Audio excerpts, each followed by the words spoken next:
Bismillahirrahmanirrahim. Assalamualaikum warahmatullahi wabarakatuh. Waalaikumsalam warahmatullahi wabarakatuh. Selamat pagi, salam sejahtera buat kita semua. Yang terhormat rekan-rekan dari RSUD Johar Baru yang secara khusus saya undang pada pagi ini untuk menghadiri presentasi terkait dengan perencanaan pembangunan daerah yang mana ini adalah tugas Diklat Manajemen NPPD Angkatan 7 November 2024. Lanjut. Untuk outline paparan terdiri dari 9 bab. Yang pertama adalah pendahuluan sampai ke penutup. Nanti kita akan bahas lanjut satu persatu melalui presentasi selanjutnya. Lanjut. Untuk pendahuluan, setiap negara memiliki program perencanaan sendiri di mana disesuaikan dengan tantangan yang ada. Jadi proses perencanaan sendiri adalah sebuah proses yang strategis yang ditujukan untuk mengarahkan pertumbuhan dan perkembangan suatu wilayah secara terstruktur, terukur, dan berkelanjutan.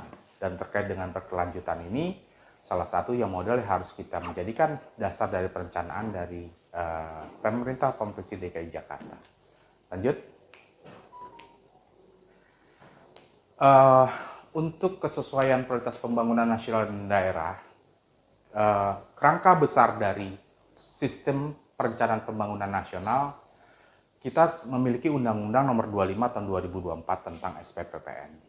Nah, untuk kerangka pikir RPJPN tahun 2025 sampai 2045 memiliki strategi 8, 17, 45. Nah, kita nanti bisa dilihat di sini bahwa ada visi Indonesia Emas tahun 2025 sampai 2045, ya ini 20 tahun ya. Dan 5 sasaran visi Indonesia tahun 2025 sampai 2045, memiliki 8 misi pembangunan, memiliki 17 arah pembangunan, dan 45 indikator utama pembangunan. Ini dilihat dari konteks Indonesia sebagai kerangka nasional, yang mana makna ini memiliki arti bahwa 5 Pancasila, 100 tahun Indonesia Merdeka, dan 17 Agustus tahun 2045, di mana kita akan mengalami Indonesia Emas, kita harapkan. Ada beberapa hal memang yang akan mempengaruhi, mulai dari faktor internal maupun faktor eksternal. Faktor internal kita memiliki modal dasar, yakni kependudukan, ya kita akan memiliki keuntungan demografi, kita juga memiliki capaian pembangunan. Dan ada faktor eksternal juga yang akan mempengaruhi adalah megatrend tahun 2045, geopolitik dan geoekonomi. Lanjut. Visi Indonesia tahun 2045 adalah negara kesatuan Republik Indonesia yang bersatu, berdaulat, maju, dan berkelanjutan. Nah, negara kesatuan Republik Indonesia, negara yang mampu memanfaatkan potensi negara kepulauan, ya, yang memiliki bersatu. Kita memiliki kekuatan populasi yang cukup besar, dan kita juga berdaulat, maju, dan berkelanjutan. Lanjut.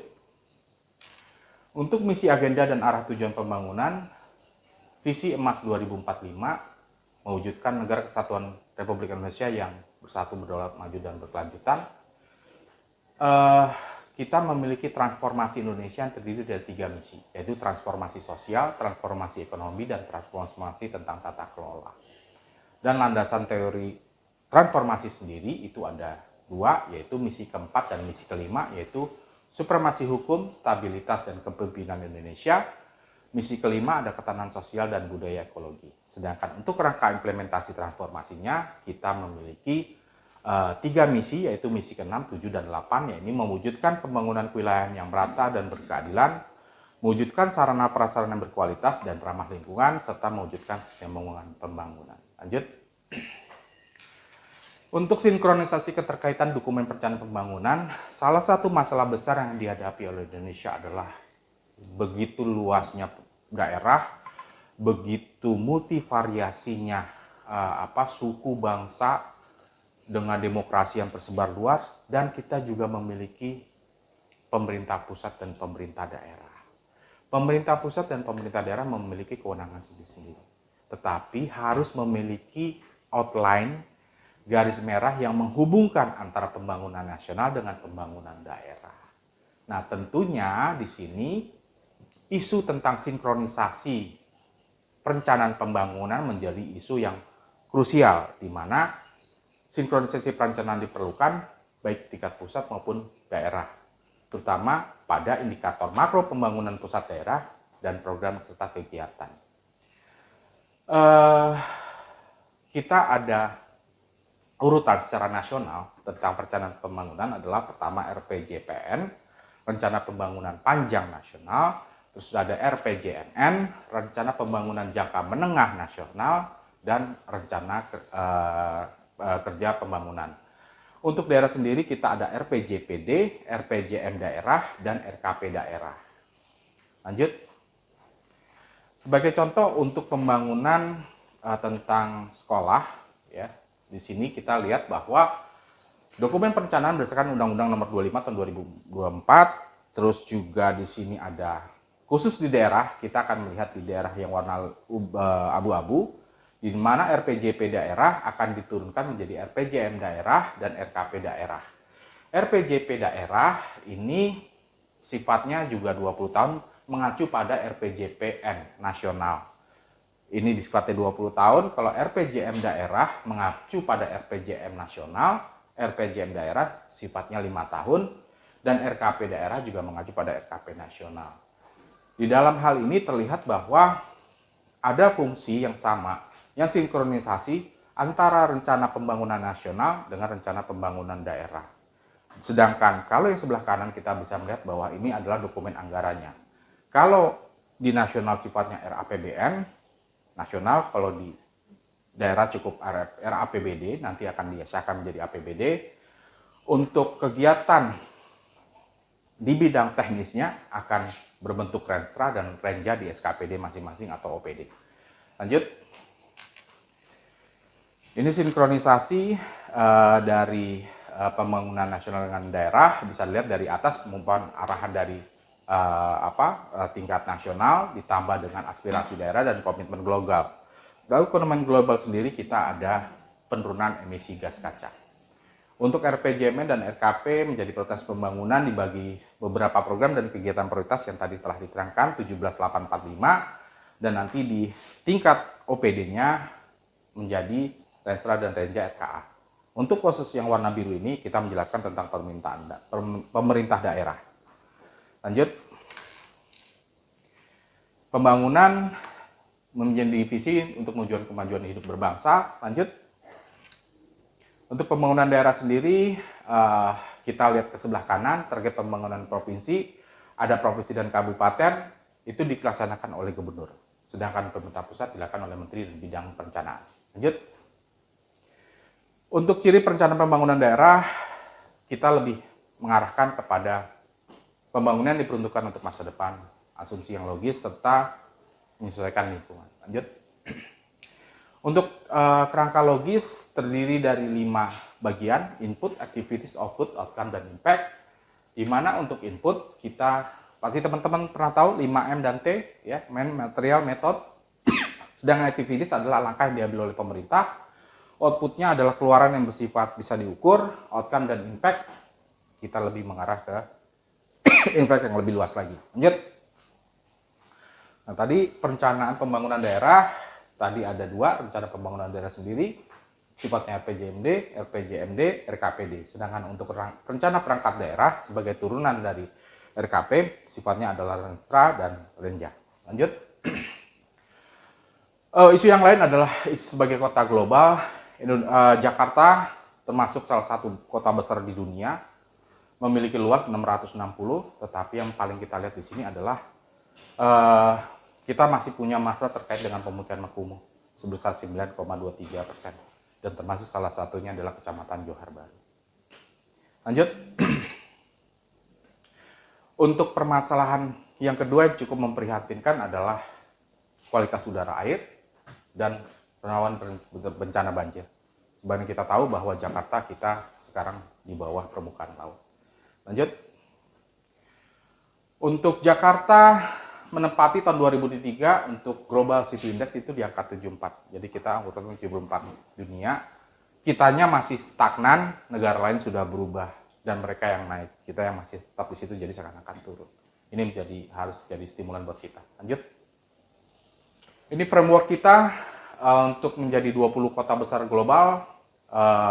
Kita akan coba meningkatkan bisnis ekonomi, masyarakat dan tenaga kerja, profesional dan branding, lingkungan keberlanjutan, infrastruktur, mobilitas, research and development, dan kelembagaan institusi pembiayaan. Lanjut.